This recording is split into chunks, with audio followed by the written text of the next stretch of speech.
Edimutwe obulamu buggwaawo maziga na biwoobe obulumi wamma bwo bungi nnyini ddala nga wogenda okubifuna mu maaso awo Bobi Wine era nga ye musajja wattu bimutabuseeko Joel Ssennyonyi naye muyina mu maaso awo Fred Lumbuye si musanyufu yadde n'akatono eri bafuuti soja abavuddeyo ne bavuma omukulu Joel Ssennyonyi mugamba mutya mwasibye mutya bantu bange kansuubire nti muli bulungi ba mikwano nga enkola yaffe mbasaba video no mujimpe like era ninsaba gwe wenna atanaba kusubscribinga wano ku Suvia News Extra nti mukwano subscribinga era onyigene mu notification bell emesubwanga byonna bimba nteekayo wano ku Suvia News Extra nyongera okusabirako mu mwenna abalwadde abakosefu ntisaba ekisa kya Mukama ate kibatuukeko ba mikwano Sheikh Ashraf Dembe omusomi w'edduwa akola ku nsonga z'amaka oyagala kufuna butuuze bweru bizinesi nga tezitambula mukubireko agenda kubanga ate akutereeza munange nkutandisire Edimutwe era ng'olunaku olwaleero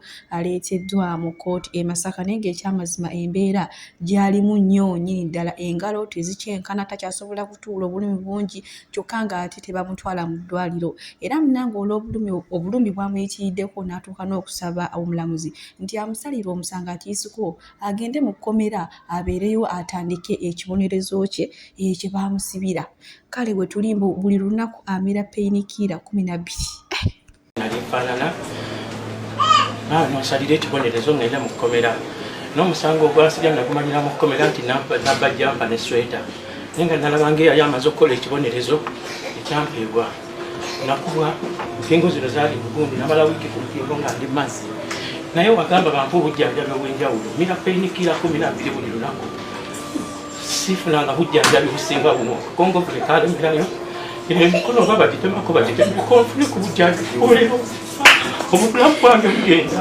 sirina bujjanjabi sirina bujjanjabi yambunte nfune ku bujjanjabi Edimutwe yeyo munnange kati embeera gy'alimu ezigala omusajja liva wala naye olaba musajja wattu akaaba takyasobola na kutuula yena akankana bukankanye n'okwogera ate no waliwo ka video kensanze akantiisizza oli ng'agamba nti ni naye mmwe mulowooza Edimutwe tayinza kutabuka omutwe kwegamba kale olw'engeri embeera gy'alimu jjukira tafuna bujjanjabi ng'ate alabika atulugunyizibwa buli kadde so twongere okumuteeka mu ssaala n'abo abaamukwata Mukama abatuuseeko ekisa kye bambi bamute munnange bwe tweyongerayo ne Malubala ono nno baali bamusiba oluvannyuma lw'okuvaayo n'amanyiira omukulembeze w'eggwanga His Excellency Yoweri Kaguta Museveni naye olunaku olw'ejjo munnange baamutadde eyo manye mabegako abaana beekalakasa ne bagamba Malubala mumute talina musango ebbanga lyabedde mu kkomera ayize ekimala kimala era woolaba ng'ali ne maama we naye nga mugamba mwana wange nkulabyeko omutima gubadde gunnuma ogw'ekizere naye kati kenkulabyeko neeyongedde ddala ate okukakana so munnange abaana twewala okuzza emisango bulowooza omusango obeera olina ebbala ddene nnyo ly'otadde ku muzadde we munnange bwe tweyongerayo ne Fred Lumbuye ono nno si musanyufu yadde n'akatono olw'abafuuti soja abavuddeyo ne bavuma omukulu Joel Ssennyonyi ono nno yavuddeyo n'agamba aba opposition side ba MUP n'abagamba tulina okugenda mu paalamenti kati bo tebaategedde kiki kyabagamba okugenda mu paalamenti ate bo munnange abafuuti soja baaludde nga batandika okumuvuma Joel naye bw'oti otuvuddemu biki bayogedde bingi naye Fred Lumbuye muyina maaso wano ng'ate ayina by'abagamba mulese nnyonyo ne president omuyiseemu eggaali naye the end of the day etteeka lisoma litya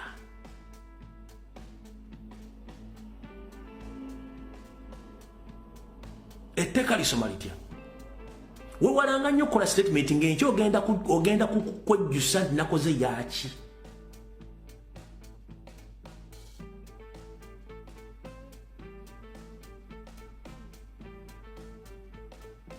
nkiddamu wewalanga nnyo okukola statement ng'enki ogenda kwejjusa statement eno nakoze yaaki ate oyagala okukola vidiyo nga weetonda ku kyewayogedde ng'ate obadde n'obudde obusobola okusooka n'owuliriza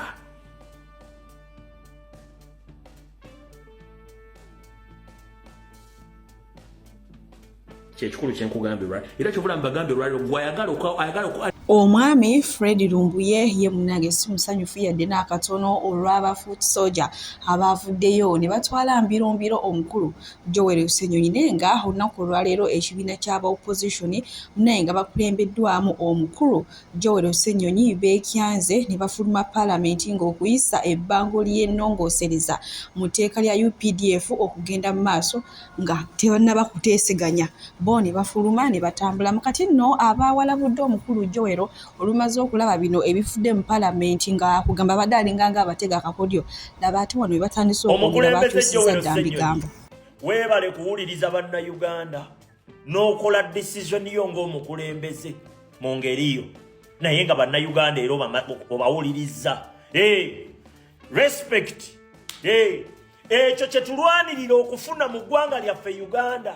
Oba osanga senga twatambulanga bwe batu bino bimusibira mu bbwa tebyaliyonoonye eggwanga lyaffe nga bwe liri. Abazungu Abamerika ayimmirira ng'ava eri mu kimumbaasa munda naye olw'okuba share order mu Nansi n'abuuza omukulembeze we weeyo gye mututwala nga n'omukulembeze ayina mwanukula. Yes, twagala abakulembeze abawuliriza ki bannansi. Senga bannansi baali bawulirizibwa senga eggwanga lyatereera dda naye biri ebisajja bitutwalanga ebitwala amabidde nti gabeeraawo bavuga buvuzi mavuge. Owulira oyina oyimirira n'ogamba owaayi leero ng'otuvuza endiima naye nga gye tulaga teri binnya omuntu n'abeera nakwashuwalinga nti gye tulaga teriyo binnya. Omunansi obwo buvunaanyizibwa bwe si kutuula eyo butuuzi kulya mbizizo ng'eno bakuvuga buvuzi tomanyi gye bakutwala. Weebale nnyo Joel Ssenyonyi, weebale. Ekyo kye tuyigiriza bannayuganda era n'okusigala nga tugamba bannayuganda musigale nga mukwesyoninga abakulembeze bammwe, musigale nga mubabuuza respectively mubakwesyoninga. Ekyo n'omukulembeze waffe Robert Kyagulanyi Ssentamu kyatuyigiriza ebbanga lyonna nti bannange abantu abo mubabuuze ebintu oluusi muba mubimanyi naye ne mwefumba mubirekedde bakulembeze naye nga gwogenda okunyigirizibwa afuta okitegedde. Era mpulirayo bano abawuza simanyi twetonde kwetonda ki? Okwetonda okugamba omubaka wa paalamenti nti bannange paalamenti eyo sirabayo kyamakulu. Okukyogerako si kibi, respectively si kibi, tekibangako kibi. Ebyo bye tulwana okufuna mu ggwanga lyaffe, kye tulwanirira eggwanga lyaffe okuba nga bannansi basobola oyimirira ne babuuza omukulembeze kiki ky'otukolera ekyo nga tetubitegeera ng'alina okutinnyonnyola so si kuyimirira nga dikiteeta. Ebyo bye bitugobye Museveni, ebyo ebintu bye bikyamizza eggwanga lyaffe lyonna nga bw'olaba nti abakulembeze babadde bakola kyamaanyi nnyo oba abafuzi nga bakola kyamaanyi nnyo mu kuwabya eggwanga lyaffe ne bannansi babadde bakola kyamaanyi nnyo mu kwebaka ng'ajja ne yeebaza omubaka wa paalamenti oba omukulembeze yenna akoze oluguudo lwa leeni 2 naye nga bajeti yali ya leeni 4 n'abooza mwebale tukolera luguudo ng'ate leeni 2 baazirya. Oyo ye katemba gwe tutakyayagala. Eggwanga lyaffe lijja ttereera ng'abakulembeze batya bannansi era mu nnansi situla amaanyi go. Buno buvunaanyizibwa bwo tebakulimba. Buvunaanyizibwa bwa munnansi okulaakulanya eggwanga lye, buvunaanyizibwa bwa munnansi kubanga munnansi yawa omukulembeze obuyinza. Okitegedde? Tuli mu kulaba nga demokrasi akulaakulanya amawanga akola ki? Atambula mu ggwanga lyaffe Uganda. Period. Weebale Joel Ssenyonyi. Babajaasi kati tudde ku mulamwa tutwalire aba NRM abo abayisa ebiteeka ebyo. Owulira? Tulabule ensi biki ebigenda mu maaso tuzuukuse bannayuganda bannaffe okuyimirira okwerwanako. Period. Naye nga wadde omukulu Joel Ssenyonyi abagambye ab'opposition bafulume naye nga omubaka omukyala owa disitulikiti y'e Masaka Juliet Kakande era nga wa kibiina kya National Unity Platform ono ye awakanyiza omukulu Joel Ssenyonyi kyakoze eky'okugamba banne nga bye babadde bazze okuteesa oba okukkiriziganya ku kiriwo. Munnange yagamba nedda twalibeddewo abantu nabo ne bongera okukakasa nga ate bwe tulumirirwa ensi yaffe. Olunaku olwaleero tuchaddeko ewa Sheikh Ashraf Dembe. Sebo sanyusa okubalaba. Amannya agange ye Sheikh Ashraf Dembe. Akola ku bizibu by'enjawulo. Omuntu singa aba alina ebirwadde musomereddwa tunywa amazzi ga lukuya nga bw'obadde ogalaba. Tugenda abantu ku kyoto ne twokya emizimu emibi egibabaamu. N'okulomba edduwa abantu singa abeera ng'ali wano atuuse sobola okumulombera edduwa. Ne waba atatuuse nga mpadde amannya ge naye ng'ali wala. Neetaase ennamba yange yeeno eri 07 0763711. Namwe bannyinaffe abali ebweru oyagala okuba nti oyagala okulombera ku dduwa ng'olina ebizibu viza zibuze amaka gakolongotana sente zikola zimpita mu ngalo ojja kumpeereza ekifaananyi kyo n'amannya go ebyo byokka bijja kummala nja kukulombera edduwa ojja kutereera. Olunaku olusembayo mu mwezi mba n'edduwa eyawamu ffenna n'abalwadde bange abakadde n'abapya. Salaamu alaikum warahmatullahi wabarakatuh.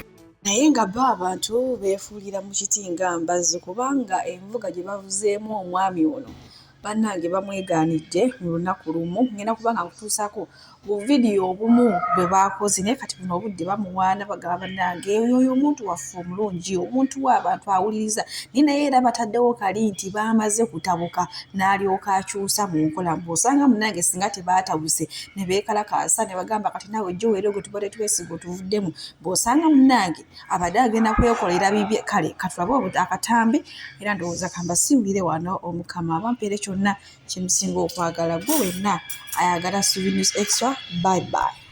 Joel Ssennyonyi ne kagulupuko akatuzannyira ku bwongo diwe mwali muloopya omusango ne musinga kubanga mpulidde mwekwasa kuba ne Namugga wabadde ku live ye ensonga gyali mukuwa nti tunaaloopa tutya omusango ng'ate tetwaliyo kambuuze ng'ogwe mwanyi temwaloopa kati ku luno gwe mwagala okuloopa nga bbiru ye mwanyi yayita temwaloopa nze abuuza nga tebagikwatako yakyusibwa temwaloopa omubaka wange Betty Namboze bakireke wamma mwaloopako ye mu sisitimu yaani nga n'omusango gwe mwali muloopyeko mu high court ogwaffe akalulu kaffe aka 2021 omusango mwagujjayo ne muguzza muffe abantu awo revolution we yatandikira Joel Ssennyonyi ne group yo nga we mweteesezza nga we mutudde ne mweteesa enkya mugende mu parliament buli omu awe endowooza ze. Aisha Kabanda yagamba nti Anita Amonga ajja kufiiringa sitsi zaffe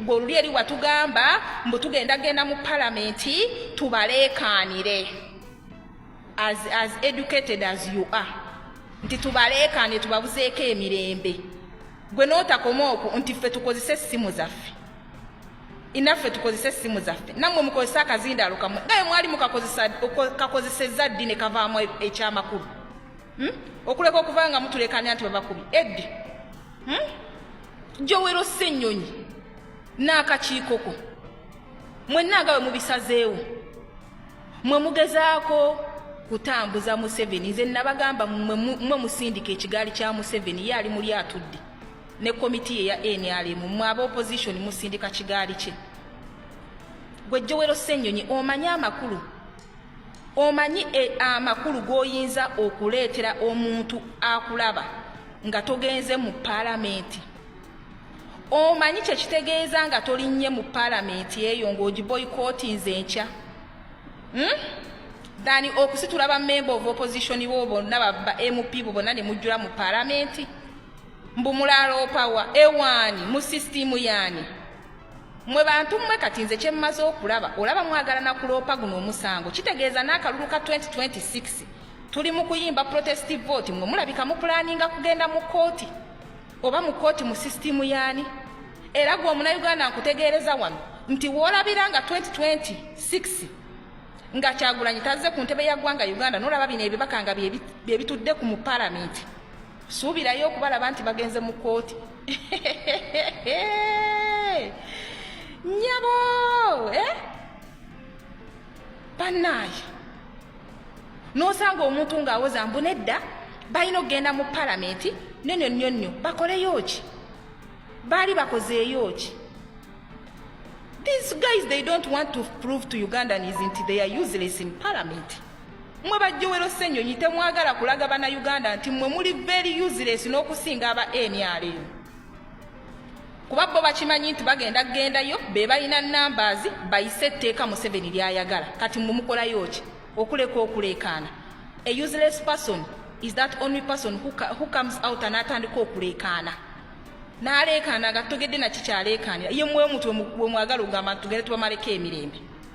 Okiwulira temwagala tulaga nti yo useless. Even those NRM MPs mu parliament mwe muli very useless compared to MP to member of parliament abali mu gundi ku side ya NRM. Muli very useless. Wabula kyemuyina kwe kulya omusimbi ekyo kyemuyikola tewali kirala. Mwali mukoze ekine kibeera mu favor yaffe tewali. So you're useless in parliament. NRM bali useful eri government yabwe because they have the numbers. Okitegeera naye temwagala tukakasa nti useless. Mwagala tukakasa nti muyina kyemusobola okujjayo. You can bring something out of that parliament ekiri useful.